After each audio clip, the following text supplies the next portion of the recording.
talagang napakaganda. Marami ang naliligaw at marami pang maliligaw dahil sa pansariling mga paniniwala. Hindi nila alam na itong panahon na ito ay punong-puno ng kahiwagaan. Marami ang nananaliksik, marami ang sumasaliksik, pero hindi nila matagpuan ang totoo at ang makatotohanang misyon sa panahon na ito. Alam niyo ba, marami sa inyo ang nagkukunwari, mapagkunwari, balat kayo lamang pala. Akala natin kasama natin sila, pero hindi. Marami silang ginagawa. Marami silang mga patunay na sila daw ang signatory. Sila daw anak ni Marcos. Sila daw anak ni Hiram.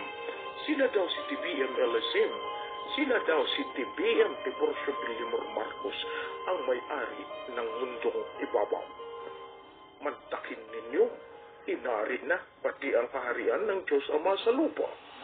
Dahil sila ang may-ari ng ginto, may-ari ng salapi, at may-ari ng mga kayamanan na kaimbak sa bawat bangko. Lahat iyan, alam niyo ba, may nakatakdak at may itinakdak. Subalit, ang tao walang inisip ang panandaliang benepisyo. Nagkakamatayan sila dahil akala nila yun na. Naniwala sila ay si Roy na siyang nakakulong. Pero meron siyang mga disipulo na 12 na siya ngayon ang umarangkada para sirain ang panahon ng inkantao. Subalit hindi nila magagawa yan. Bawat liderato nag-aaway-away. Bawat isa nag-aaway-away. Kaya anong nangyayari sa kanila? Buwag sila. Bulag sila. Kaya nabubuwag sila. Hindi sila solido-bulido, kundi nandoon sila. Dahil yung tao, meron silang utang na loob, kesyo meron silang mga ginagawang pag-ahari. Dahil sa pera, kumakapit sa pera. Yan na ngayon ang nangyayari. Kaya kung ako sa inyo, mag-isip kayo. Kung ako sa inyo, magdesisyon kayo. Binigyan kayo ng pagkakataon. Ngayon, tahakin ninyo ang landas kung saan kayo dapat at nararapat. Kaya nga, sa panahon natin, kailangan natin tumbasan ang bawat enerhiya na dumadaloy sa inyong katawan. Iyan ba ay enerhiya na galing sa Diyos Ama o enerhiya na galing sa puno at ahari ng kadiliman? Kasi kung yan ang namumugad sa inyong mga katawan, lahat ng pag-iisip ninyo punong-puno ng inggit, punong-puno ng pagkukunwari, punong-puno ng mapagsamantalang kaisipan, mapaglamang. Kumbaga wala nang sariling paninindigan. Yan ngayon ang nangyayari sa inyo. Kaya nga, lahat, kawawa naman ang hari at reyna, kawawa naman si Queen Helen, ginagawang sangkalan. Kawawa naman si Haring Mamay, kung saan siya mismo ang sumalo ng sakit ng kapti. Hindi nyo lang alam kung anong nangyayari sa kanila, pero ang mapaglarong kaisipan na yung mga nagpapasakit, na nagbibigay ng kasakitan sa puso ng ninuman na na-involve. Alam ninyo, yung mga ginagawa ninyo dyan sa Facebook, wala yan. Pero darating ang araw, kayo mismo, dyan kayo luluhod sa inyong katabi. Kasi yan palang katabi ninyo ang totoo. Kaya nga, huwag kayong basta-basta madala ng dahil sa pera. Kaya kayo na mga kasama ni Queen Helen at ni Radya Mamay, huwag kayong basta-basta maghusga. Kaya mula noon maraming naiiwanan, nahuhulog sa bangin ng dahil sa kakaperanggot na pera. Ngayon, kayo binigyan ng pagkakataon. Kayo binigyan ng karapatan o otoridad. Gamitin ninyo sa tama. Huwag kayong manira ng puri ng iba.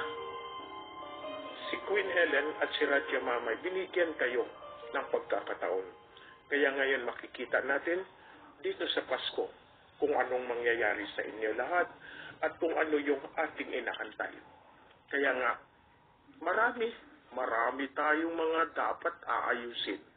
Kaya nga, sabi ko nga sa kay mahal na mga disipulo, magantay kayo dahil ang mahal na hari at ang mahal na reyna nasa ibang bayan pa at may inaayos. At sa kasamaang palad, marami ang nawalan ng loob. Kaya pasalamat pa rin ang hari at reyna dahil kukunti na lang ang nag-aabang ng benepisyo nila. Nakuha sila ng mga taong may matatamis na dila na kung saan sila mismo ang nagbabangayan at sila mismo ang nag-uupakan dahil sa pera na inaantay at sa mga antay na walang patuturan dahil kumbaga alam nila kung sino at kanino manggaling ang pera. Kaya nga yung mga naghari-harian, panahon na para iligpit din sila. Iligpit, ibig sabihin, ilagay sa tamang kahon. Anong kahon? Kahon ng ating mga lolo.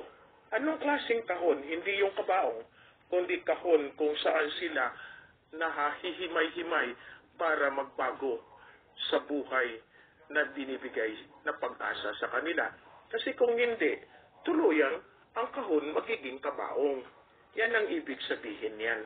May pagkakataon pa para magbago. Sabi nga ni Queen Helen, kailangan magkaisa. Pero, mismo ang liderato, nagkakaroon ng kanya-kanyang sinisira yung isa sa kakukunting pera. At dahil nakapasok sila, kanino? Sino leader nila? Di ba ang leader nila si Queen Helen? Si King Mamay? Bakit? Lahat naman ng leaders may pagkakataon mag-perform sa kanilang mga task. Bakit nag-aaway-away? Yan ang dapat ninyong tingnan.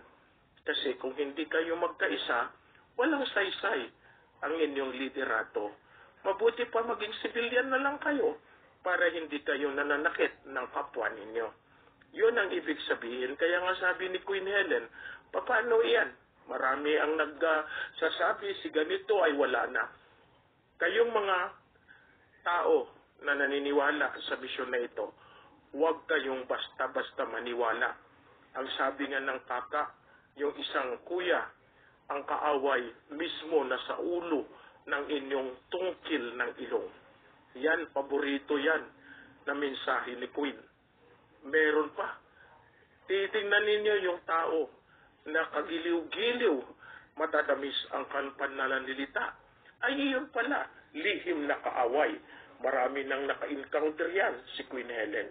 Kaya pakinggan ninyo mabuti itong pananalita ng lolo kung saan kayo ay maghanda para sa kinabukasan na tunay.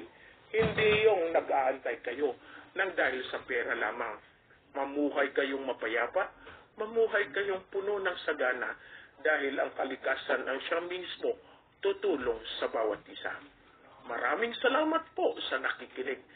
Nawa, ayan, si Queen, ang isang tao na dapat nating bigyan ng pagkakataon na siya rin ang liderato ng bawat sulok ng mundo.